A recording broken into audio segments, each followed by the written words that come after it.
سرکار مدینہ صلی اللہ علیہ وسلم کا فرمان عالی شان ہے کہ جب بندہ مومن بندہ مسلمان نماز پڑھنے کے لیے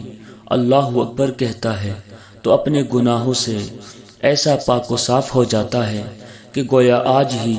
اپنی ماں کے پیٹ سے پیدا ہوا ہے۔ اور جب کہتا ہے سبحانک اللہم و بحمدک یعنی ثنا پڑھتا ہے تو اللہ پاک اس کے نام اعمال میں اس کے جسم کے ہر بال کے بدلے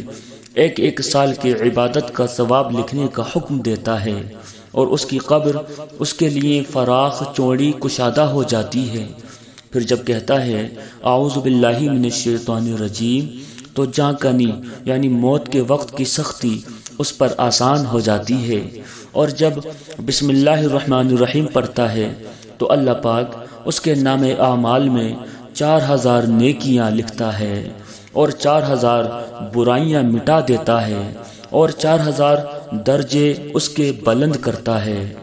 پھر جب سورہ فاتحہ پڑھتا ہے نمازی سورہ فاتحہ پڑھتا ہے تو گویا اس نے حج یا عمرہ ادا کیا، اور جب رکوع کرتا ہے تو گویا احد پہاڑ کے برابر سونا اللہ پاک کی راہ میں خیرات کیا، اور جب کہتا ہے سبحان ربی العظیم تو گویا اس نے ہر ایک مقدس کتاب جس کو اللہ پاک نے آسمان سے نازل فرمایا پڑھ لی۔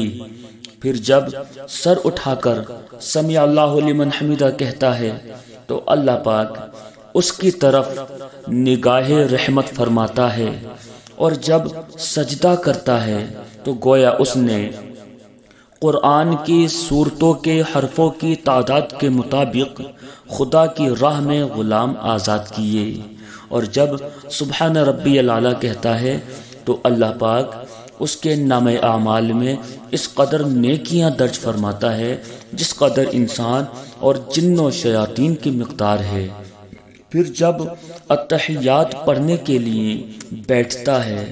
تو اللہ پاک اس کو غازیوں کے برابر ثواب مرحمت فرماتا ہے، اور جب نمازی سلام پھیرتا ہے،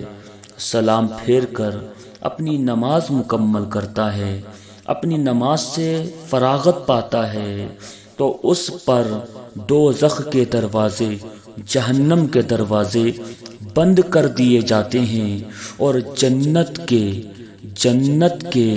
8 دروازے کھل جاتے ہیں۔ اب وہ نمازی جس دروازے سے چاہے بلا روک ٹوک جنت میں داخل ہو جائے۔ نماز کی عظمت کے قربان یہ گناہوں کو اس طرح دھو ڈالتی ہے جس طرح پانی کپڑے کے میل کچیل کو دور کر دیتا ہے۔ اس لیے مسلمانوں نماز کی پابندی کرو۔